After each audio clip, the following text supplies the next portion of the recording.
Recording in progress. Hello everyone, मैं doctor दिशा संजानवाला आप सबका आज इस सेशन में स्वागत करती हूँ। जैसे कि आप लोग सब जानते हो कि वर्ल्ड हार्ट डे आ रहा है on the 29th of September। तो उसी ओकेजन पे हम आज एक बहुत ही इम्पोर्टेंट सेशन लेके आए हैं जिसका रिलेशन हार्ट से ही है। आजकल आपने बहुत सारा न्यूज में, मीडिया में, सब जगह पे सुना होगा कि young celebrities are dying because of cardiac arrest, heart attacks etcetera. और बहुत जनों के स्पेशली आफ्टर कोविड, और बहुत जनों ने अपने फैमिली में, जान पहचान वालों में भी ये सुना होगा कि यंग यंग लोगों की डेथ हो रही है। तो ये क्यों हो रहा है, इस बारे में हमें जानना है। अभी नॉर्मली सब लोग के दिमाग में यही होगा कि स्ट्रेस है, बीपी है, डायबिटीज है, सबको मालूम है ये सब रीजंस। बट बहुत जन ये भी कहेंगे कि अरे वो तो बहुत अच्छे से डाइट कर रहा था, बहुत अच्छे से उसकी एक्सरसाइज चल रही थी, वो तो रोज जिम जाता था, वो तो मैराथन रनर था, फिर भी उसमें ये प्रॉब्लम क्यों हुई, फिर भी उसे क्यों कार्डियक अरेस्ट हुआ। अभी रिसेंटली सातारा मैराथन में एक 32-year-old expired just 500 meters before reaching the finishing line।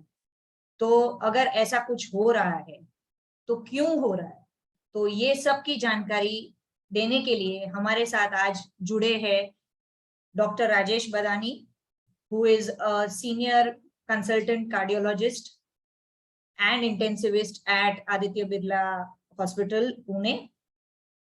He is a very known cardiologist over there। He is into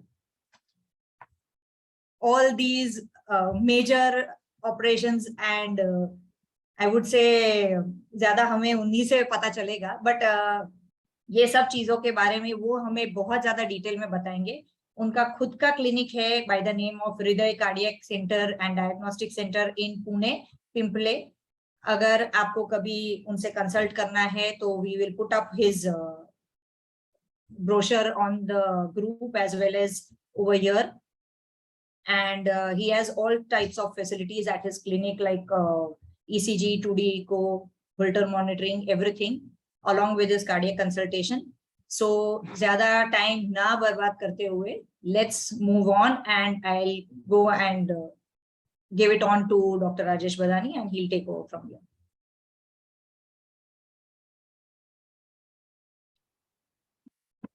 Just a second।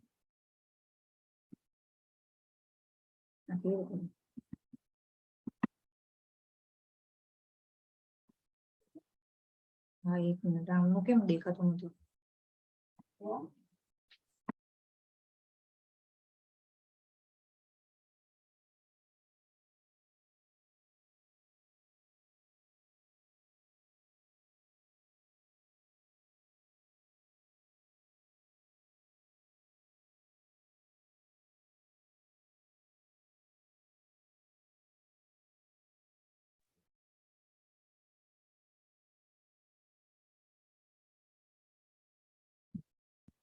Okay, am I audible?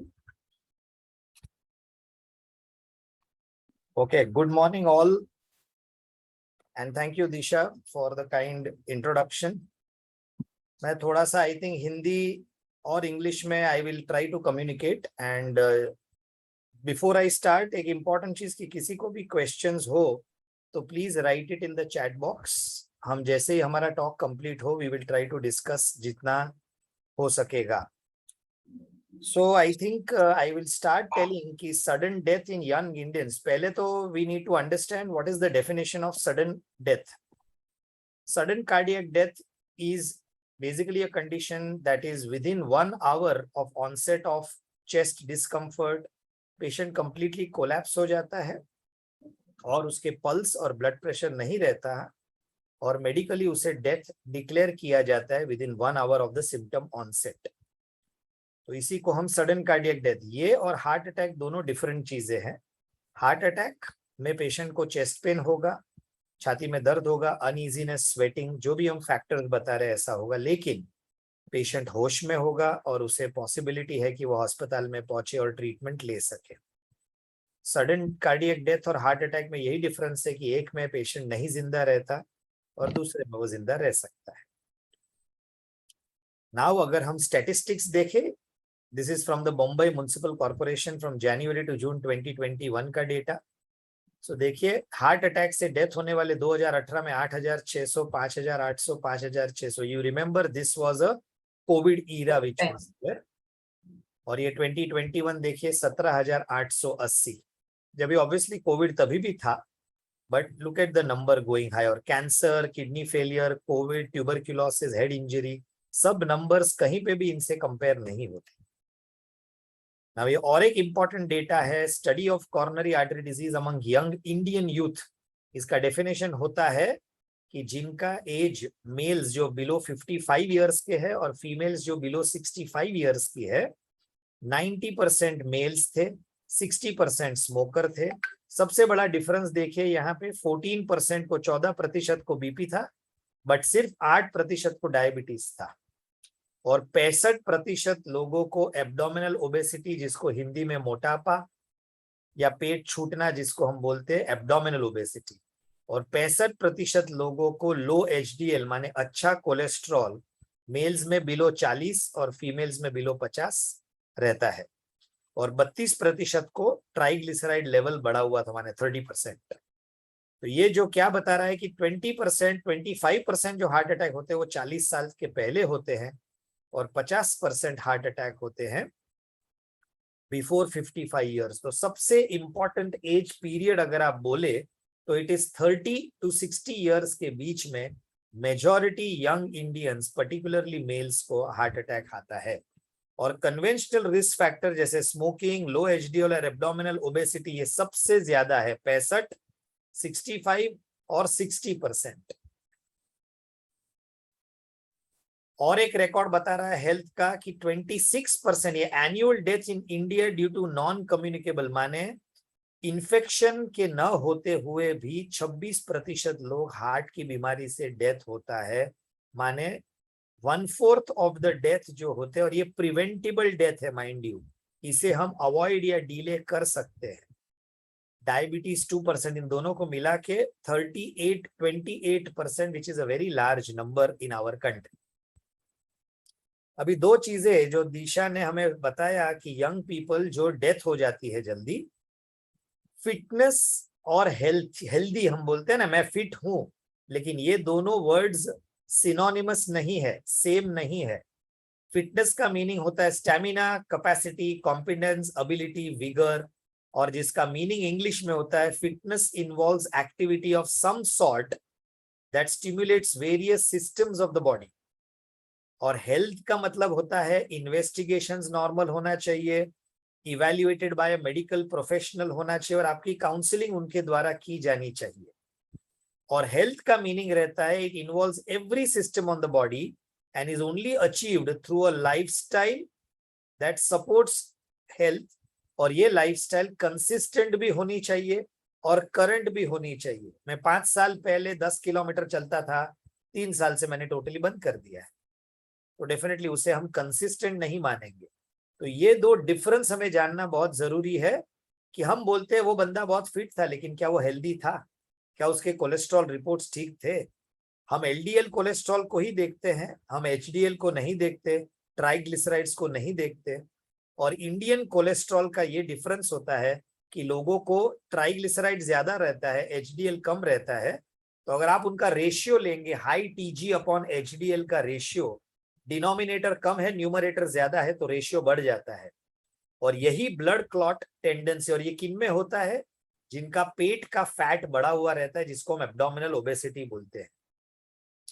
सो हमारी language में हम medically silent killers किन्हें बोलते हैं? एक होता है metabolic syndrome. If you remember 65% of the people suffer from metabolic syndrome in India.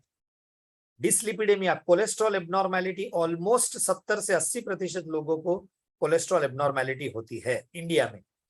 Blood pressure मैंने तीसरा दिया है बिकॉज डायबिटीज से पहले ब्लड प्रेशर होता है। और साइलेंट किलर में स्मोकिंग और टोबैको मैंने ऐड नहीं किया because those are acquired risk factors, जिसको है तो वो भी हम इसे में ऐड कर सकते हैं। एक स्टडी जिसका हमें जानकारी होनी चाहिए, जो कि 2004 में लैंसेट में पब्लिश की गई थी, 18 साल पहले। इसमें हमें 90%, look at this, 9 CV risk factors account for 90% of the risk of first heart attack globally. और इसमें देखिए cholesterol abnormality 56%, smoking 50, hypertension 49, blood diabetes 45। उसके बाद सब फिगर देखिए, एब्डोमिनल ओबेसिटी 21। ये नंबर कम क्यों हुआ? क्योंकि India was only a small part of the global registry. All over the world लोग पेट से मोटे नहीं रहते, यूएस, यूरोप, ऑस्ट्रेलिया, न्यूजीलैंड के लोग। Psychosocial stress 18%, lack of exercise 22%, और very important lack of green leafy vegetables और फ्रूट्स जो नहीं खाते 30%, उनकी उनमें भी ऑक्सीडेटिव स्ट्रेस होने की वजह से हार्ट अटैक हो सकता है। और ये इंपॉर्टेंट इसलिए बताना चाहता हूं, ये slide, you just look at south east Asia, जो कि नंबर वाज ओनली 2141 पेशेंट। उनमें से देखिए ऑड्स रेशियो का मीनिंग रहता है नॉर्मल पॉपुलेशन से ये पॉपुलेशन कितना रिस्क है। तो यहां आप देखेंगे 6 से 8%, प्रतिशत नहीं, times, 6 times higher risk as compare to somebody who is in Europe. So overall आप देखिए यहाँ पे, लेकिन एशिया देखिए very high risk only because of blood pressure. अब ये देखिए in India about 16% of heart disease patients are under 40 years of age. अगर आप वेस्टर्न कंट्री में बोलेंगे तो सिर्फ 4% 40 साल से कम की एज के होंगे। मतलब we are 4 times at higher risk, और हमें जल्दी हार्ट अटैक्स होते हैं 40 साल के पहले। ये और एक इंटरेस्टिंग स्लाइड है। हम सबको लगता है कि ये जो 4 रिस्क फैक्टर्स है, बीपी, शुगर, ओबेसिटी, मोटापा और कोलेस्ट्रॉल, आप इसमें सबसे ज्यादा बार देखिए तो कोलेस्ट्रॉल है। और इसमें भी ब्लू मतलब अर्बन, ग्रीन मतलब रूरल। हमें लगता है गांव के लोगों की लाइफस्टाइल बहुत अच्छी है और उन्हें कोलेस्ट्रॉल नहीं हो सकता, ये टोटल मिथ है। देखिए Tamil Nadu, north, south, east, west का एक स्टेट अगर लेंगे, झारखंड, महाराष्ट्र, चंडीगढ़ और तमिलनाडु, सब में 75 से 80% लोगों को कोलेस्ट्रॉल एब्नॉर्मेलिटी है। मोटापा नंबर 2 पे आता है, जहां 35 से 40। मोटापा में डेफिनेटली अर्बन और रूरल में फर्क आता है। बीपी में डेफिनेटली थोड़ा सा अंतर आता है 10% का, जिसमें देखिए BP 30% of the people in our country are having blood pressure, लेकिन लोगों को पता नहीं। लेकिन लुक एट डायबिटीज, 13, 8, 10, 15%। सो हम जहां बीपी और शुगर की बात करें, हम कन्विंस्ड ही नहीं है कि हमें ब्लड प्रेशर है, कन्विंस्ड ही नहीं है मुझे कोलेस्ट्रॉल है, ना हम डॉक्टर का सुनते हैं कि दवाई लेनी है, तो हम पहले क्वेश्चन करेंगे कि लाइफ लॉन्ग लेनी पड़ेगी कि नहीं लेनी पड़ेगी। सो प्लीज बाबा, when you are a patient, behave like a patient, listen to your doctor, he's telling, he's not telling you just for his benefit। उसे कुछ पैसा नहीं मिलता आपको दवाई देने का, लेकिन डेफिनेटली आपकी एक जान बचेगी तो सोसाइटी में और सब में यंग पॉपुलेशन को हम बचा पाएंगे। Now let's come to sudden cardiac death depends on age. Young person जो कि 35 साल से कम बोलते हैं, और अडल्ट्स में coronary artery disease is the predominant cause of sudden cardiac death during exercise, let me tell you। So आज भी अगर आप देखेंगे तो सातारा वाला लड़का जो था 32 साल का, he was a national level badminton player, लेकिन वो बंदे का हमें नहीं पता कि क्या उसे फैमिली हिस्ट्री थी, क्या उसने अपने कोलेस्ट्रॉल का इवैल्यूएशन किया था, क्या उसको ब्लड प्रेशर था, ये हमें कुछ पता नहीं है।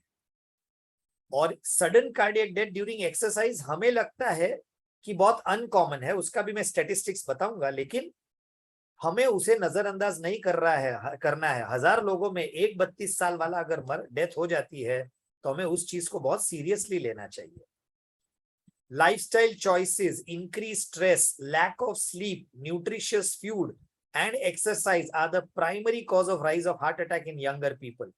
राजू श्रीवास्तव 58 ईयर्स, उन्हें हार्ट अटैक जब वो आई थिंक चल रहे थे तब हुआ। के सिंगर 53 years old, आपको पता होगा, he was I think having a concert in Calcutta, he was sweating very badly, उसने वो कॉन्सर्ट बीच में नहीं छोड़ा, पूरा कंप्लीट किया, और उसके बाद वो जब वहां से पसीने से लथपथ अस्पताल में पहुंचा तब तक ही was no more। So I think हमारी बॉडी हमें डेफिनेटली साइंस देती है जो हमें समझना चाहिए। तीसरा, Siddharth Shukla 40-year-old, Puneeth Rajkumar the south Indian actress 46 years, Amit Mistry 47, and the list goes on and on. ये this is just a small picture of letting you understand कि सबकी एज देखिए 55 से 60 से कम और 35 से ज्यादा और या 30 से ज्यादा।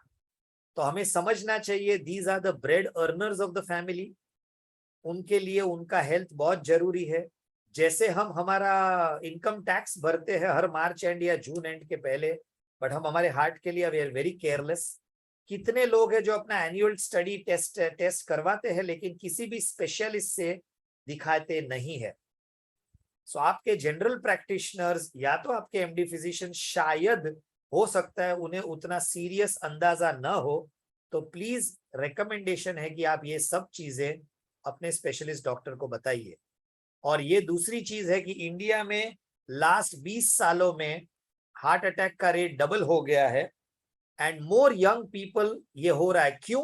क्योंकि हम सोते नहीं है, हमारा स्ट्रेस ज्यादा है, आईटी इंजीनियर्स बहुत ज्यादा है। आप यूएस और यूरोप के हिसाब से काम करते हैं, 2 बजे सोते हैं, 10 बजे उठते हैं, ब्रेकफास्ट स्किप करते हैं, डिनर हम 12 बजे लेते हैं। Absolutely not a very good lifestyle to have. Ab let me just go in a nutshell very quickly abdominal obesity and the increased risk of cardiovascular events which is there. Just a second please, just a second.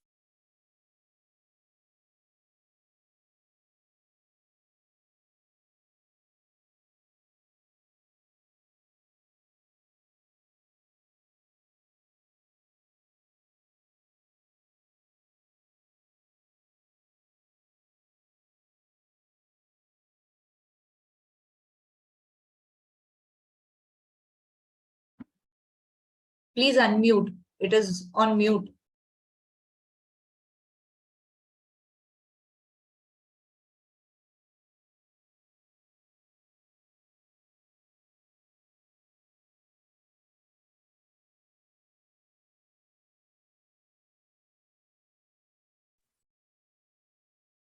Thank you.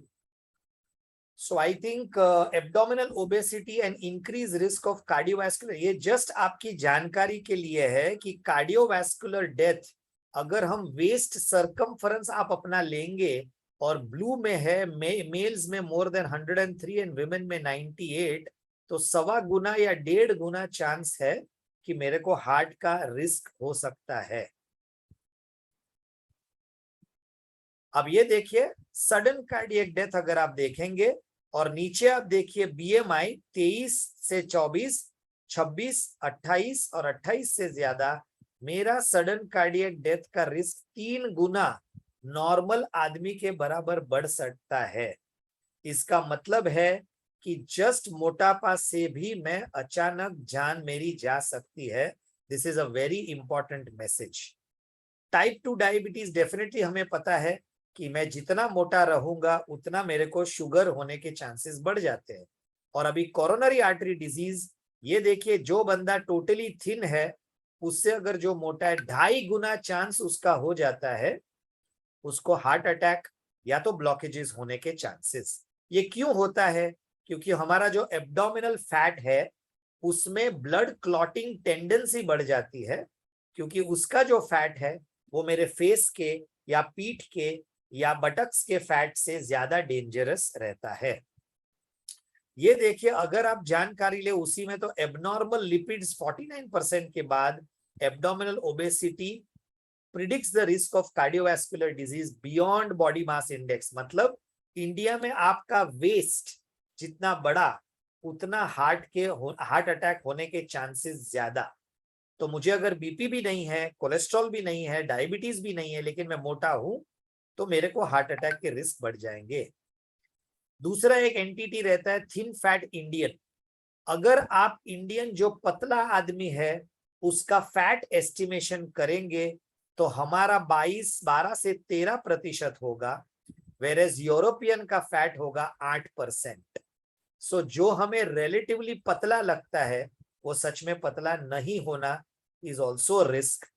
सो पतला हो या मोटा हो, cholesterol abnormality है या नहीं है पक्का चेक करना चाहिए, आपको फिजिकली एक्टिव रहना चाहिए और आपको शुगर और ब्लड प्रेशर डॉक्टर से इवेल्युएट करना चाहिए। एक इंपॉर्टेंट चीज, हम सबको लगता है ब्लड प्रेशर ज्यादा डेंजरस चीज नहीं है। आप जहां पे मैं एरो बता रहा हूं 50 से लेके 59 इयर्स, 40 to 49 इयर्स में आप देखिए 9.2 ऑड रेशियो और ये 12.5 और 60 to 69 8.6। इसका मतलब 10 से 12 गुना मेरे को अचानक जान जाने का चांस है अगर मुझे ब्लड प्रेशर एज इतनी है। और अगर मैं ब्लड प्रेशर की बात करूं तो 2.5 गुना ज्यादा चांस है मेरा heart attack, sudden cardiac death से मेरी जान जाने का। ये बहुत जरूरी चीज है, यहां ध्यान रखिए। हाइपरटेंशन में ब्लैक बार जो है वो सडन डेथ का है 48 और ये 28, 2 गुना। No history of diabetes BP तो डेफिनेटली सडन डेथ से मेरा जाने का चांस काफी कम है। अब एक इंपॉर्टेंट चीज हमें जानना चाहिए, इस कोलेस्ट्रॉल का जो हम प्लाक बताते हैं, हमें सिर्फ लगता है कि जो ब्लॉकेज ज्यादा रहती है उसको सडन डेथ हो सकता है, जो कि गलत है। ये आप जो छोटा पतला येलो लाइन देख रहे हैं, ये जो येलो है वो कैल्शियम है, पिंक जो है वो अंदर की आर्टरी का ल्यूमन है, और ये जो मेरा व्हाइट पार्ट है वो कोलेस्ट्रॉल का कंटेंट है। और उसका जो ऊपर का जो टिप है, जो ये लाइन दिखा रहा हूं, जो ल्यूमन के पास है, सो जिस किसी का लिपिड कोर जो येलो कोर बहुत मोटा होगा और ये जो फाइबरस कैप जिसको बोलते हो पतला होगा, उसे फटने के चांस बहुत ज्यादा है। और फटने के बाद जो कंटेंट्स है अंदर के वो बाहर ब्लड में आ सकते हैं, दैट कैन अट्रैक्ट प्लेटलेट्स, और उससे हार्ट अटैक होके मेरी नली 100% बंद होके मुझे हार्ट अटैक आ सकता है। ये क्यों जरूरी है? इसलिए कि जिस किसी को ब्लॉक, ये देखिए most myocardial infarctions are caused by lesions of minimal stenosis. अगर आपको इसमें देखता है orange bar less than 50% block है, और 68% हार्ट अटैक जो हो रहे हैं वो बिलो 50% ब्लॉक की वजह से हो रहे हैं। 50% के ऊपर वाले जो ब्लॉक है वो सिर्फ 32% केसेस में होते हैं, वो समझना बहुत जरूरी है। और जैसे अगर मुझे पिंपल है और मेरा पिंपल जो है उसमें से छोटा पस है और वो पस निकलता है, वैसे ही आप समझ लीजिए कि वो पिंपल ब्रेक हो गया, पस मेरे ब्लड के अंदर निकल गया, और अंदर निकलने की वजह से मेरे हार्ट में प्लेटलेट्स अट्रैक्ट हो जाते हैं और मुझे अचानक हार्ट अटैक आने से शायद मुझे समय नहीं मिलता, जिसकी वजह से I can die suddenly. So this is very important कि just angiography is not the answer, but मेरे को मेरा ये जो रिस्क है वो कैसे कम करूं वो ज्यादा जानना जरूरी। Now let's talk about how dangerous is exercise, because I think दिशा जब बता रही थी तो मैं बता रही थी कि there are many people who are avid runners in her society। ये सब सोसाइटी में बहुत सारे साइक्लिस्ट होते हैं, मैराथन रनर्स रहते हैं, हाई एंड्योरेंस एक्सरसाइज करने वाले रहते हैं। तो लेट्स स्पेंड सम टाइम इसके ऊपर। तो लेट मी टेल यू कि थॉमसन और इन लोगों ने जो पब्लिकेशन किया था 1980 में, तब 1 डेथ 15,000 या 18,000 पार्टिसिपेंट्स में होता था। इटालियन एक्सपीरियंस बोलता है कि 49 एथलीट्स 35 साल के अंदर जो मरे थे उनमें 22% लोगों में हार्ट मसल की डिजीज थी, 18% में कोरोनरी ब्लॉकेज की वजह से थी, anomalous origin of the heart artery 12% में था। कहने का मतलब है कि कोई भी जो दौड़ने वाला या हाई एंड्योरेंस एक्सरसाइज जो करता है उसे अपने हार्ट का इवैल्यूएशन पक्का करना चाहिए। Recently, I believe there was a sad incident in her society also, which she had told me that such a thing happened. So we need to understand कि any person who is below 60 years of age और जो intend करता है कि मुझे marathon दौड़ना है, marathon दौड़ना गलत नहीं है, बट कंसिस्टेंटली इतना हाई एंड्योरेंस एक्सरसाइज करना वो आई थिंक एक बहुत बड़ा चैलेंजिंग चीज है। जैसे every single marathon you must have seen one person going. Satara marathon one young boy event, there was a gynaecologist जो कि बॉम्बे मैराथन में 6 मैराथन दौड़ चुका था, 7वें मैराथन में अचानक गया। क्योंकि एक चीज होती है कि ये डायनामिक प्रोसेस रहता है। डायनामिक मतलब मैं जब दौड़ता हूं मेरा हार्ट बीट 150 तक जाता है, तभी वो पिंपल जो मैंने फटने वाली बात की वो कभी भी फट सकता है। ऐसा नहीं कि मैंने 10 मैराथन किया तो I am an ultra safe individual. No, that is not the truth. अब आती है बात एक्टिविटी की. Try to understand. ये जो लेफ्ट वाला ग्राफ है, जो बंदा टोटली इनएक्टिव है 6.8 इवेंट्स होते हैं. जो बंदा इरेगुलरली एक्टिव है उसके 2.5% इवेंट्स है. जो बहुत ही बढ़िया एक्टिव है उसके 1.5 to 1.9% इवेंट है. लेकिन सबसे पैराडॉक्स देखिए, राइट वाला जो हाईली एक्टिव है उसका परसेंटेज देखिए 11.4 events and 3.1 events. So actually it is a U-shaped curve. जो बंदा जरा भी नहीं चलता उसको हम काउच पटेटो वाला पर्सन बोलते, बैठा रहता है, उसके बहुत ज्यादा इवेंट है. लेकिन जो बहुत ज्यादा करता है उसका भी इवेंट्स ज्यादा रहता है. सो आई थिंक ये जो बता रहा है डेटा वो हमें एटलीस्ट थोड़ा अंदाजा दे रहा है कि बाबा everything little bit in moderation will be a little better और little safe as compared to absolute aggression. इसमें भी अगर आप देखें तो LPTA में हाई एक्टिव, एक्टिव, इरेगुलर और इनएक्टिव. आप देखिए जो हाईली एक्टिव बंदा है, कहां गया उसका, ये exercise capacity good, poor, moderate में आप देखिए पुअर में 2.6, ये 1.6, ये यहाँ देखिए 0.7 and 0. So कहने का मतलब है जो भी बंदा मॉडरेट एक्टिविटी करता है उसका risk of sudden cardiac death definitely come रहता है एज कंपेयर टू जो टोटली इनएक्टिव. इनएक्टिव में देखिए 5.4, 9.6, 2.8. सो जो जरा भी नहीं हिलता, हिलना चाहिए. अगर आपको एक लेमैन का आंसर चाहिए तो जो 4000 स्टेप से कम चलता है he is at the highest risk of sudden death. जो 4000 से 8000 स्टेप्स चलता है उसका रिस्क थोड़ा कम है. 8 से 12,000 स्टेप सबसे बेस्ट बेनिफिट है. 12,000 के ऊपर फायदा कम होता है. 16,000, 20,000 के ऊपर हार्म थोड़ा ज्यादा होता है, बेनिफिट उतना कम होता है. क्योंकि हमें समझना चाहिए कि हमारा हार्ट बहुत दौड़ने के लिए बना नहीं है. We are meant to walk and jog. This is very important that we need to understand. ये भी देखिए daily physical activity duration and all cause mortality. ये all cause mortality Y axis पे 10%, 20%, 30%, 40%, 50%. आप यहां देखिए फिजिकल एक्टिविटी इन मिनट्स. आप जब 90 मिनट पे चले जाते हो 60 मिनट के ऊपर ये प्लेटो आना शुरू हो जाता है. 14%, 20%, 29%. ये मॉर्टेलिटी रिडक्शन है माइंड यू. मतलब डेथ मेरा कम होता है. और विगरस एक्टिविटी में आप जैसे ही 60 मिनट को टच करते हो ये प्लेटो होना शुरू होता है और फिर मेरा हार्म शुरू होना शुरू होता है. कहने का मतलब 60 to 90 minutes is the ideal form of exercise. Moderate to severe speed is actually जैसे 8 किलोमीटर की स्पीड के से या 6 से 8 किलोमीटर की स्पीड पे जो बंदा चलता है. और दूसरी बात है कितने दिन चलना चाहिए. अगर आप 4 दिन से 5 दिन से 6 दिन तक ये कंसिस्टेंटली करते हैं तो बेटर है. You should take 1 day break. जैसे if you remember intermittent fasting हमारे कोलेस्ट्रॉल को, हमारे वेट को ठीक रखता है, वैसे ही intermittent resting from exercise. You don't have to be very crazy and the most important is do these activities before proper sunlight आता है. I have seen people cycling in complete sunlight after 8 AM, 9 AM in the morning, and you can understand the amount of sweating and dehydration is very high in these patients. Muscle cramps, potassium deficiency, ये सब चीजें बहुत हो सकती है. इसमें भी अगर आप ग्राफ देखिए तो it's a U shaped curve.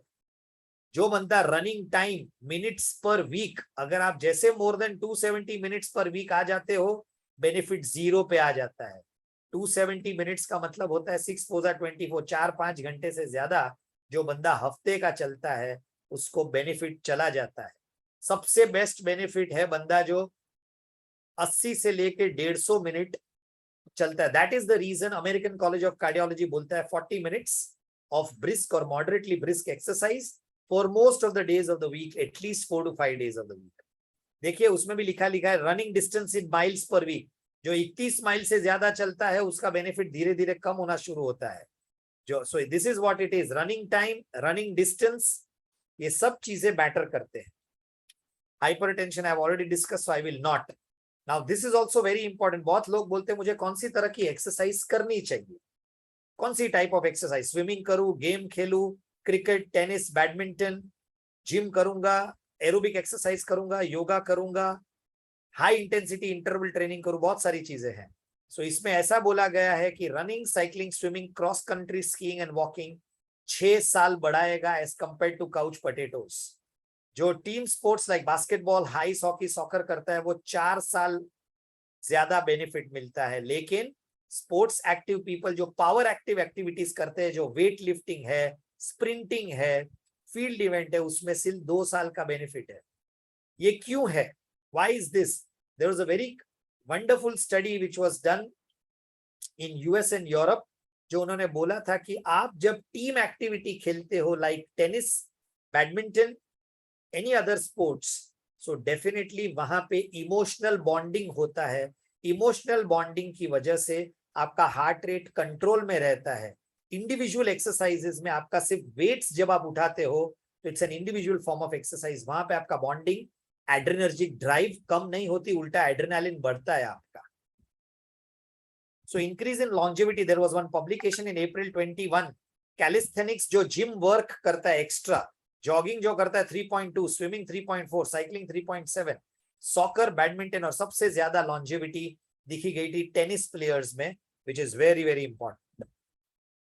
Types of exercises, strength training, aerobics, yoga, swimming, breathing, cycling, running. तो इसमें भी हम जो बातें करते हैं एरोबिक, एनोरोबिक, तो कहने का मतलब है हमें मिक्स ऑफ ऑल करना चाहिए। स्विमिंग में आपके सब मसल्स एक्टिव रहते हैं, एरोबिक्स में फ्लेक्सिबिलिटी बढ़ती है, योगा में डेफिनेट फ्लेक्सिबिलिटी बढ़ती है। So you have to be a person who does mix of all these activities and playing team work, like table tennis की 3 मैचेस खेली, सिंगल्स हो, डबल्स हो, बैडमिंटन खेला, टेनिस जिनके पास फैसिलिटी है वो खेले, cricket as a team work. बहुत सारे स्पोर्ट्स है जहां बॉन्डिंग और हंसने से और शेयर करने से आपका स्ट्रेस हार्मोन कम होता है और आपका हैप्पी हार्मोन जो रहता है वो बढ़ता है। उसी से ऑक्सीडेटिव स्ट्रेस कम होता है और उससे शायद वो जो पिंपल रप्चर होने वाला है वो डीले या अवॉइड हम कर सकते हैं। अब थोड़ा बहुत चीज लास्ट में, I wanted to tell you the hazards of marathon running. Let me tell you, I am not an anti-marathon runner. I also jog, I also run, but there are certain facets जो मुझे लाना था. So before I end and I take up questions, we wanted to discuss about marathon runners. Coronary calcification, आप जिनका CT coronary angio करेंगे तो ये marathon runners में येलो देखिए, नॉन कैल्सिफाइड प्लाक और कैल्सिफाइड दोनों ब्लू और येलो बार ज्यादा है और सीडेंट्री कंट्रोल्स में कम है। Running characteristic, ultra marathon runner और नॉन मैराथन रनर, उसमें आप देखिए आवर्स पर वीक में calcium score in more than 50th percentile 15-6-5, 16-6-6। कहने का मतलब है कि आप नॉन मैराथन, मैराथन रनिंग और अल्ट्रा मैराथन रनिंग अगर आप कंपेयर करेंगे तो कैल्सिफिकेशन बढ़ता है और कैल्सिफिकेशन बढ़ने की वजह से सडन कार्डियक डेथ होने के चांसेस काफी बढ़ते हैं। फिजिकल एक्टिविटी मैंने ये डिस्कस कर लिया है। यू शेप्ड कर्व, ये बहुत इंपॉर्टेंट है। More than 8 miles per hour running speed रहेगा तो बेनिफिट टोटल चला जाता है। जो 1.5 माइल करता है 1 से 5 माइल उसके जितना बेनिफिट होता है। और यहाँ 21% मोर्टेलिटी बेनिफिट, यहाँ पे 27% मोर्टेलिटी बेनिफिट। 7 माइल्स का मतलब होता है और 8 से 9, 9 से 10 किलोमीटर पर आवर की स्पीड की हम बात कर रहे हैं। ये 10 से ज्यादा हुआ, ये 5 से कम हुआ, सॉरी 8 के आसपास। So anything between 5 to 10 kilometre per hour की स्पीड, वो भी duration of less than 40 minutes अगर आप करते हो तो ये बेनिफिट आपको पास ऑन रहता है लॉन्ग टर्म में। देखिए क्या लिखा गया है, relationship between running speed and death. और healthy athletes heart and over train athletes heart में more severe cardiac injury, inadequate recovery, reduced cardiac function. Clinical event का मतलब होता है हार्ट अटैक आना, हार्ट का पंपिंग कैपेसिटी कम होना, कार्डियोमायोपैथी होना। सो ये चीजें हैं कि आप जब ज्यादा रिपीटेड एक्सरसाइज करते हो तो रिपीटेड हल्का सा इंजरी होता है हार्ट को, और उसे अगर हम रिकवरी का समय देते हो तो ब्लू लाइन जैसा हेल्दी एथलीट्स हार्ट होता है, और ये रेड बार जो है वहां धीरे धीरे धीरे over a period of time मेरा हार्ट का फंक्शन डिप होता चला जाता है। और एक इंटरेस्टिंग चीज, एक टेस्ट रहती है जिसको हम ट्रोपोनिन टी बोलते हैं। जो डॉक्टर्स है वो समझ पाएंगे कि जिस किसी को हार्ट अटैक आता है उसका ट्रोपोनिन बढ़ता है। अगर हम बहुत अग्रेसिव हाई एंड्योरेंस एक्सरसाइज करते हैं तो इसमें एक मैराथन रेस में उन्होंने 1 week before the race, immediately after the race और 24 और 72 hours after the race troponin level किया था। तो आप ट्रोपोनिन लेवल देखिए 25 से 50 इट हैड गॉन हाई, जिनको मैराथन रनिंग के बाद लिया गया था इमीडिएटली आफ्टर द रेस, और 24 और बाद 72 आवर्स के बाद कम हो गया। तो ट्रोपोनिन क्या करता है, हार्ट के मसल को इंजरी देता है। जैसे मेरे हाथ रफ सरफेस के सामने में ये स्क्रैच करूंगा तो मेरी चमड़ी घिस जाएगी, वैसे ही मेरे हार्ट में थोड़ा सा घिसन आता है, थोड़ी इंजरी आती है, लेकिन उस इंजरी के बाद क्या होता है, स्कार होता है, और वो स्कार धीरे धीरे बढ़ते बढ़ते वहां से इरेगुलर हार्ट बीटिंग, जिसको हम वेंट्रिकुलर टैकीकार्डिया बोलते हैं या अपर चेंबर में से एट्रियल फिब्रिलेशन बोलते हैं, ऐसी चीज हो सकती है। सो ये भी हम अगर कंटिन्यूअस करते रहेंगे तो मेरा ट्रोपोनिन की वैल्यू और मसल डैमेज ज्यादा बढ़ेगा। ये आपको एमआरआई के इमेजेस बता रहा हूं, ये जो व्हाइटिश स्पेक्स आपको दिख रहे हैं यहाँ पे एमआरआई में, ये जो है ब्लैक के बीच में जो व्हाइट दिख रहा है एरो, ये देखियो ब्लैक कम, ये पूरा ब्लैक है, कोई व्हाइट नहीं है, ये ब्लैक के बीच में हल्का सा व्हाइट है, इसी को हम स्कारिंग बोलते हैं। और यही स्कार की वजह से कभी कभी किसी को sudden cardiac death ventricular tachycardia की वजह से हो सकता है। ये जानकारी किस एथलीट को होगी जिसने कभी अपना इवैल्यूएशन नहीं किया? That is what I am trying to say. Running is not bad, but excessive running without evaluating yourself and running, that is the harm.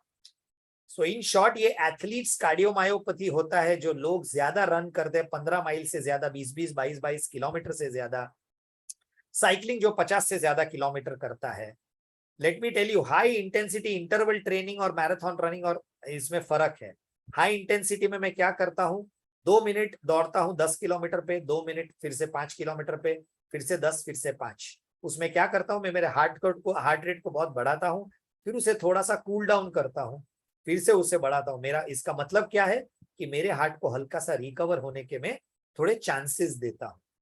सो कहने का मतलब इन अ नटशेल इज कि आप जो भी करें प्रेफरेंशियली मॉडरेशन में करें। अल्कोहल भी जितना मॉडरेशन रहेगा, जितना कम उतना बेटर, बट डेफिनेटली मॉडरेशन में करें is better. Smoking zero, there is nothing, no role in smoking में। मैं 1 सिगरेट पीता हूं हफ्ते का या दिन का 100 पीता हूं। किसी ने नहीं लिखा है कि जो हफ्ते में 1 सिगरेट पीने वाला है वो आराम से मेरे पास 60 साल के बाद हार्ट अटैक के साथ आएगा। नोबडी कैन प्रिडिक्ट उसे हार्ट अटैक कब होगा। So basically, in a nutshell, I think I wanted to tell you on the eve of the World Heart Day कि अपने हार्ट को प्रोटेक्ट करने के लिए प्लीज अपने आप को इवैल्यूएट करिए, और जो पर्सन नहीं चलता है प्लीज चलना शुरू कीजिए।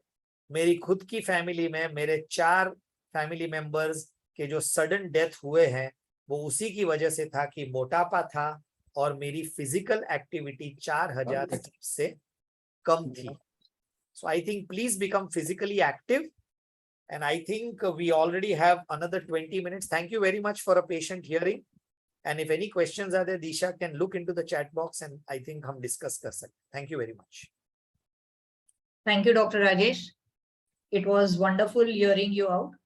और बहुत सारी जानकारी ऐसी थी जो शायद मुझे भी इतना डिटेल में नहीं पता थी.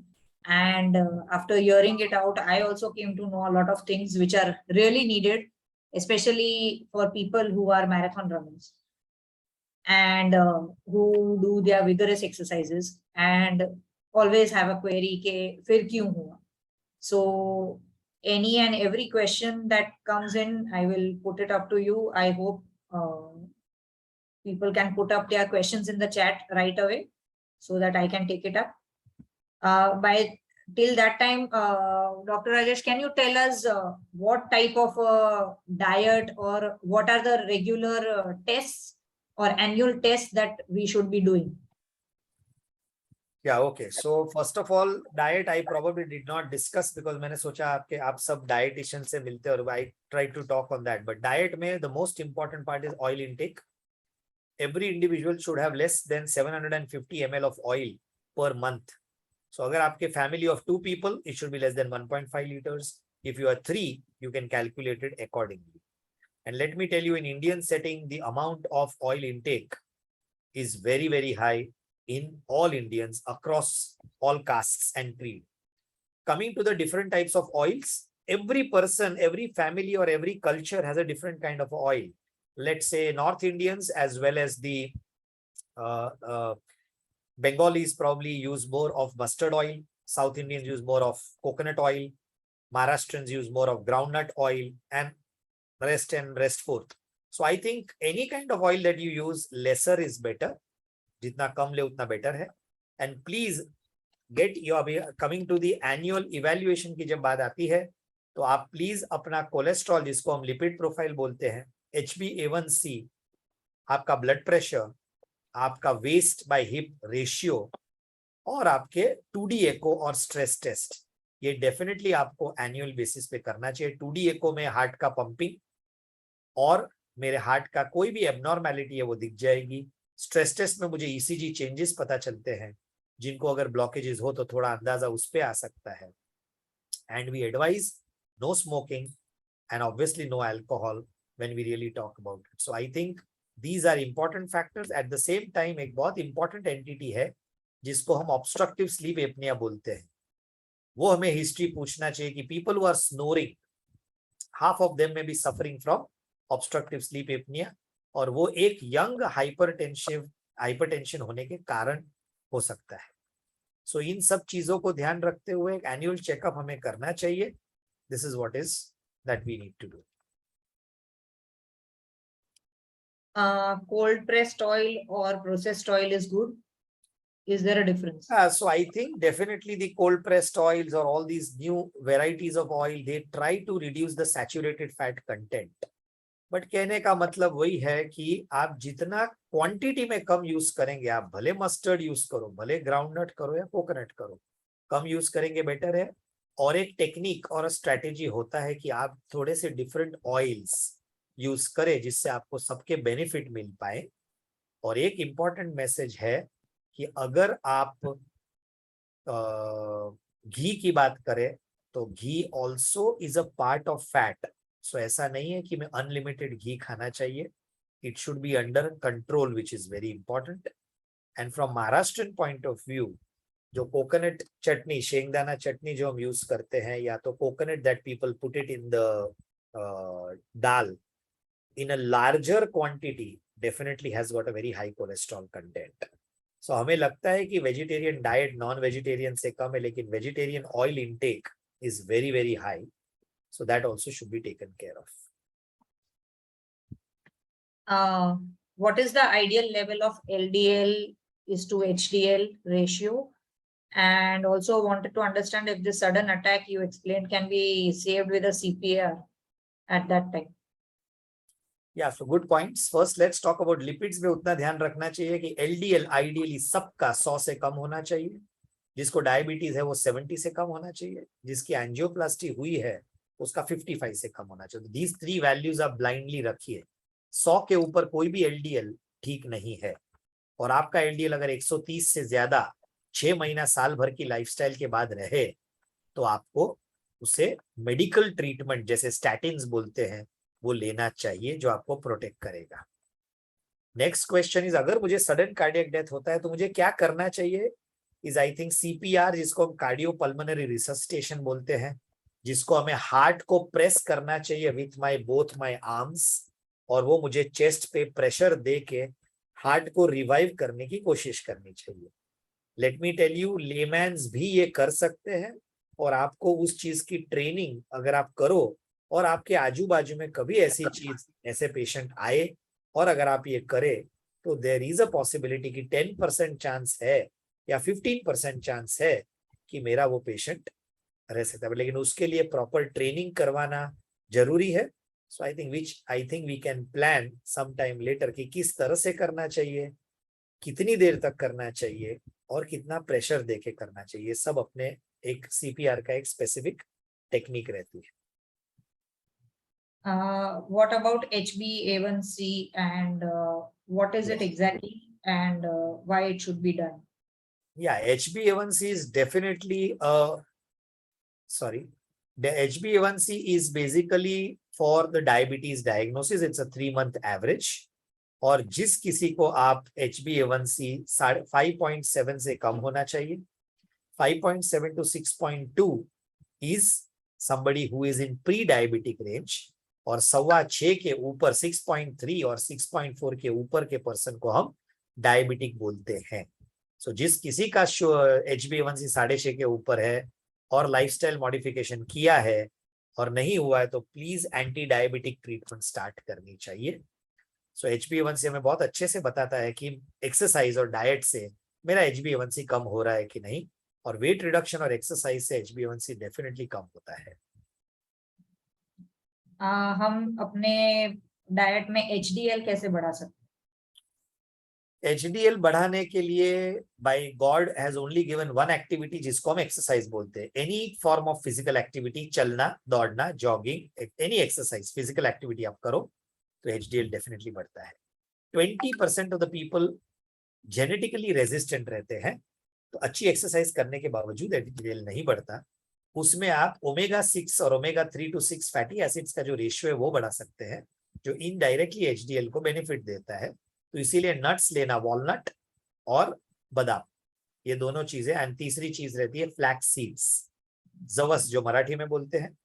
सो I think that is something जो अगर हम ले, और ऑल द सीड्स जो सनफ्लावर सीड्स जो रहते हैं उनमें भी काफी एंटीऑक्सीडेंट्स और omega-3 omega-6 का रेशियो ज्यादा रहता है। तो अगर हम ये ले डेली में थोड़ा बहुत, and I think one very important message कि जो भी लोग एंटीऑक्सीडेंट्स लेना चाहते हैं, बेनिफिट लेना चाहते हैं, तो फ्रूट्स से बेटर एंटीऑक्सीडेंट कोई नहीं है। तो एवरीबडी, जिनकी एज 70 साल की है और जिनकी 18 साल की है, सबको अपना फ्रूट्स ऑफ सीजनल फ्रूट्स जो रहते हैं वो जरूर लेने चाहिए। और ऑब्वियसली जिनको डायबिटीज है उन्हें स्पेसिफिक फ्रूट्स अवॉइड करने चाहिए। That's the way it is. Do we need to start medicines immediately if LDL ratio is bad in a report, or can it be reversed with healthy lifestyle? No, you should try a healthy lifestyle for a period of 6 months. I don't deny that, because everybody, हमारी consistency बहुत poor है बाबा। We are not great consistent exercisers. हम doctor का सुनने के बाद वो booster dose महीने भर तक रहता है, दूसरे मंथ में we are back to routine. So better है कि आप अगर रेगुलर एक्सरसाइज करें, डाइट में थोड़ा ध्यान दें, और 3 महीने और 6 महीने बाद आपका लिपिड प्रोफाइल करिए। If you believe it is not coming down, then definitely you should start treatment if you are in that range. इसीलिए फैमिली हिस्ट्री ऑफ MI जिसको है और जिसका LDL बढ़ा हुआ है, वो 3 महीना या 6 महीना जितना भी करेगा उसका LDL उतना नहीं कम होता। और हमें समझना चाहिए कि डाइट से LDL सिर्फ 20% कम होता है। तो मेरा 150 LDL है तो मेरा 120 से कम कभी नहीं आने वाला है। तो बेटर है कि हम डॉक्टर की सलाह लेकर डेफिनेटली शुरू करें जहां मुझे जरूरत है। और लेट मी टेल यू, दवाई लेने की जो बेनिफिट है, जो मेरा हार्ट अटैक प्रिवेंट या डिले होगा, वो बेनिफिट इज इनॉर्मस। ऐसा कुछ है कि if we go on taking medicines continuously, will it cause side effects if we are starting at a very young age? Yeah, so wonderful question. What we should understand is कि जिन्हें BP की दवाइयां या cholesterol की दवाइयां है, long term में लेने से हार्म की जगह बेनिफिट होता है। मेरा हार्ट प्रोटेक्टेड रहता है, ब्रेन प्रोटेक्टेड रहता है, किडनी प्रोटेक्टेड रहती है, और आईज भी बचते हैं। सो मेरे हिसाब से कोई भी दवाइयां हो, डायबिटिक की हो या कोलेस्ट्रॉल की हो या बीपी की हो, लॉन्ग टर्म लेने से फायदा ही फायदा होता है, नुकसान कुछ भी नहीं है। सो उल्टा जितना हम कंसिस्टेंटली लेते रहेंगे उतनी मेरी बेनिफिट मेंटेन रहेगी।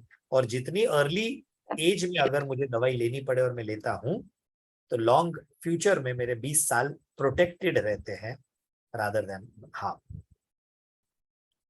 My uncle had hypothyroidism and have fluctuating BP. Is medicine required for long period? या सो हाइपोथायरॉयडिज्म का इस चीज से लेना देना नहीं है, लेकिन हाइपोथायरॉयडिज्म के साथ अगर मुझे बीपी है तो बीपी की तो दवाई डेफिनेटली मुझे लेनी है, और वो मुझे कंटिन्यूअस लेती रहनी चाहिए। ये बहुत जरूरी है। And you should not stop the medicine. Even अगर मेरा बीपी नॉर्मल आता है तो भी दवाई चालू रहेगी। एक ही सिचुएशन है जहां मेरा बीपी नॉर्मल से कम होता है, कहने का मतलब डबल फिगर्स में आता है, 100 से नीचे, और मेरी दवाई चल रही है, तो फिर मुझे डॉक्टर से मिलके मेरी दवाई में कम करवा सकता हूँ। But that happens in only less than 10 to 20%। 80 से 90% लोगों को बीपी की दवाई शुरू रखनी चाहिए। Can you just elaborate something about the BP medicines? Because there are people who take medicines, they are coming down to normal count of, I mean, the normal measure of their BP, and then they feel ke ab zarurat nahi hai, why should we take? And they start alternating. I mean, they take it on alternate days, or they stop it abruptly and then again start it when they find it. So this is also a very good point कि हमें BP पता चला है, हमने दवाई शुरू की है, लेकिन एक महीने बाद मेरा बीपी नॉर्मल हो गया, तो या तो मैं कम करता हूँ, या तो मैं बंद कर देता हूँ, या तो मैं डॉक्टर को नहीं मिलता, ये तीन में से एक करते हैं। तो सबसे बेस्ट आंसर है कि बाबा प्लीज ऐसा मत कीजिए, because irregular treatment is worst than no treatment. आपको मैंने जितने स्लाइड्स दिखाए, BP is one of the commonest causes of sudden cardiac death, BP is one of the common causes of kidney failure in the long run, और BP is one of the common causes of stroke या paralysis जिनको होता है इन a younger population. सो ऐसी disease जो मुझे completely disable कर सकती है, मुझे घबरा के रहना चाहिए और मुझे दवाइयां रेगुलरली लेनी चाहिए। और बंद अगर करनी भी है तो have a very good healthy talk and chat with your doctor. If he is convinced and you are able to convince him genuinely, then I definitely believe yes, you can decrease, but never ever reduce the medicine number or the dose or the time. This is not recommended. और हमने बहुत सारे patients देखे हैं 8 दिन 10 दिनों तक आपका बीपी दवाई न लेने पर भी नॉर्मल रहता है, लेकिन ये सिर्फ वन स्नैपशॉट है। What about the other 23.5 or 23 hours and 55 minutes? आपका बीपी कितना रहता है आपको पता नहीं। सो मैं मेरे पेशेंट्स को बताता हूँ कि आप अपना बीपी प्लीज रिकॉर्ड लाया कीजिए। अगर वो BP with in normal limits है तो बीपी दवाई कम नहीं करते। बहुत कम होना शुरू हो गया, बंदे ने वेट लॉस करना शुरू किया है, तो we definitely reduce the medicine. लेकिन कभी भी मेरी हिस्ट्री में आज तक 10 या 15% लोगों का बीपी की दवाई हमने कम की है, बंद कभी भी नहीं की है। 85% बीपी की दवाई कंटिन्यू रखनी ही पड़ती है। What about people who abruptly reduce their weight? Does it affect the heart? Yes, so we need to understand that abrupt reduction of weight, जिसको हम पैथोलॉजिकल बोलते हैं, फिजियोलॉजिकल 5% है, 10% ठीक है, लेकिन आप जो अब्रप्ट वेट लॉस करते हो उसमें जो अच्छा फैट है बॉडी का वो निकल जाता है। Fat is actually sometimes in a little protection, it's an insulation to my body, but वो अगर फैट भी निकल जाता है तो डेफिनेटली भी कम होता है। दूसरी बात ये अब्रप्ट वेट लॉस में हाई प्रोटीन डाइट बहुत ज्यादा रिस्पॉन्सिबल रहता है, और लो कार्ब या जीरो कार्ब डाइट बहुत इंपॉर्टेंट। तो कहने का मतलब है आप प्लीज नॉर्मल खाना जो आपके लिए बना है, अगर गुजराती है तो गुजराती खाएगा, नॉर्थ इंडियन है तो नॉर्थ इंडियन खाएगा, साउथ इंडियन है तो साउथ इंडियन खाएगा। आपको अपनी कैलोरीज को रिस्ट्रिक्ट करना है, जीरो नहीं करना है। और वेट लॉस एक ग्रेजुअल प्रोसेस रहता है। आप महीने में 1 किलो कम करो is a better idea rather than एक हफ्ते में 10 किलो कम करना, क्योंकि जितने अचानक और जितने स्पीड से आप वेट कम करते हो उससे डबल स्पीड से आपका वेट गेन भी हो सकता है, और वो वेट गेन ज्यादा कैटास्ट्रोफिक, डेंजरस और रेजिस्टेंट रहता है। उस वेट गेन को आप वापस कम करना बहुत डिफिकल्ट रहता है। तो कहने का मतलब है कि मॉडरेशन में करिए, खाइए भी, एंजॉय भी कीजिए, बराबर सोइए, that's the way you should be doing. I think that are all the questions that we had. Thank you, Dr. Rajesh, for giving us your valuable time and being with us and explaining so many things about our diet and about the lifestyle that we should be all seeking for. And thank you very much.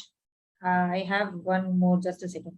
What if I am healthy by birth and lose and gain weight very easily with diet and exercise? What should be done? You are very lucky then, that's all. Genetically very lucky. There are few subset of people, but let me tell you, these all benefits जो है ये 30 साल के बाद या 40 साल के बाद धीरे धीरे कम होना शुरू होगा। तो ये जो वेट लॉस होता है बाय एक्सरसाइज और आप मेंटेन कर पाते हो, तो that's a good sign. But question is genetically आप कितने बेनिफिशियल हो, वो प्रोटेक्शन आपको तभी मिलेगा जब आपका डिसिप्लिन लाइफस्टाइल होगा तब। सो मैं शुगर खाते रह रहा हूं, लेकिन मेरे को आज डायबिटीज नहीं हुआ 35 साल में, लेकिन 40 साल में मुझे मेरा HbA1c बढ़ना शुरू हो जाएगा, क्योंकि तब तक मुझे इंसुलिन रेजिस्टेंस होगा। तो मैं जितना भी खाऊंगा मेरा शुगर इंसुलिन मेटाबोलाइज नहीं कर पाएगा, और जितना शुगर मेरे ब्लड में या बॉडी में रहेगा उससे मुझे प्री डायबिटिक होने के चांस होंगे। तो कहने का मतलब है एज बढ़ने से जैसे बीपी बढ़ता है, HbA1c भी फिजियोलॉजिकली बढ़ता है, तो उसे हमें एक्सरसाइज और डाइट उस समय और ज्यादा जरूरी हो जाती है 40, 45, 50 साल के बाद। और यंगस्टर्स के लिए एक बहुत इंपॉर्टेंट चीज है कि भाई चलो, खाओ मत और नींद भी ठीक करो, बिकॉज अगर if you want to prevent one sudden death, adequate sleep, good food and avoiding junk food is the key for a young person who is below 35-40 years of age. Just wanted to know one more thing is what I have read is in youngsters, especially like 20-25 years, we feel they are like the most active lot, thinking that they are walking, running, idhar udhar ja rahe, घूमते रहते हैं, not as much as not less active per se as the adult or the 35 plus age group. Will they also suffer from coronary artery disease, or would they be also having some clogging or anything in the arteries? How early is it that we can come to know about all these things? Yeah. So good question. We have to understand that this coronary artery disease, अगर आप उसकी history देखें तो birth से हमें इसको एक cholesterol streak बोलते हैं, छोटा सा पतला व्हाइट स्ट्रीक, जो हर डेकेड बाय डेकेड बढ़ते जाता है। और ये जो बढ़ने का जो चांस है ये डिपेंड्स ऑन मेरे रिस्क फैक्टर्स। सो अगर आप अर्लीस्ट हार्ट अटैक मुझे बोलेंगे मैंने कौन से एज का देखा है, तो 15 या 16 साल की मैंने एंजियोप्लास्टी की है। 18 साल ऑनवर्ड्स एवरी सिंगल ईयर का मैंने किसी ना किसी का तो हार्ट अटैक का एंजियोप्लास्टी किया होगा। सो कहने का मतलब है beyond 18 years definitely it is a very possible thing that youngsters also can get a heart attack, and obviously other age groups में।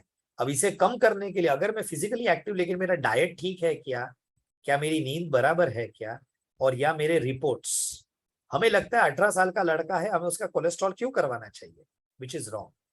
आज according to lipid association of India की जो गाइडलाइन है, पहला लिपिड प्रोफाइल आपको 18 साल के आसपास में करना चाहिए, और सालाना या 2 साल में एक बार पक्का रिपीट करना चाहिए, ताकि ये भी डायनामिक रिपोर्ट्स रहते हैं। आज मेरा रिपोर्ट अच्छा है तो इसका मतलब नहीं कि कल या परसों ठीक रहेगा। सो प्लीज वो रिपोर्ट चेक करिए। ऐसा नहीं है कि आपका प्यार आपके बच्चे के लिए इतना ज्यादा है कि आप उसे जो चाहिए खाने दीजिए, खिलाइए, बट थोड़ा सा कंट्रोल भी बहुत जरूरी है। बिकॉज अगर वो नहीं करेंगे तो 20 साल में या 22 साल में हमारा बच्चे का, आज एक 23 साल की लड़की थी जिसका मैंने ABPM पे जस्ट इंजीनियरिंग पास करके उसका बीपी ज्यादा, और उसका मैंने बीपी मेडिसिन शुरू किया है, क्योंकि इसमें हम जो स्ट्रेस जो बता रहे हैं वो फैक्टर आप इसमें लेते ही नहीं है। We are not able to quantify the stress either work और ऑफिस और होम और whatever you call it as. So I believe there are multiple factors which are responsible for somebody having BP. तो please आंखें बंद करके मत रखे कि मेरा बच्चा या मेरे बेटे तो हेल्दी ही रहेंगे, या मैं तो खुद हेल्दी हूँ, मैं 8000 स्टेप्स चलता हूं तो मुझे कोई रिस्क फैक्टर नहीं होगा। ये टोटल मिथ है। आप हेल्दी भी रहिए और फिट भी रहिए। तो फिटनेस के लिए चलिए, हेल्दी के लिए अपनी ब्लड टेस्ट करवाइए और डॉक्टर से मिल लीजिए। I think that solves the problem, but I think we should do this on a regular basis. Every person in India, if you do that, possibly the risk of sudden cardiac death in our country in a youngster will definitely go down. I think so. All in all, in a nutshell, it is you should be healthy, health-wise, but heart healthy also. So if you are not heart healthy, then I guess you are not fit or you are not healthy as per the terms. So perfect. I would like to thank all of you for joining on a Sunday morning, and it was, I think, a pretty good crowd from youngsters to the relatively senior adults which are there. But I think this is very important from our society point of view, as a preventive point of view, and on the eve of World Heart Day, I think this could not be a better time than this one to at least have such kind of things. But I believe we should repeat these things over and over for a different group of people, which will at least benefit the youngsters particular. Thank you, Disha, for having organized this. Yeah. And thank you, doctor. And we would like to see you earlier the better with some other topic, and which is really relevant, maybe with cholesterol or diabetes or something. We'll definitely get in touch with you for the same again. And thank you very much for giving us your valuable time. Thank you. Bye-bye. Thank you.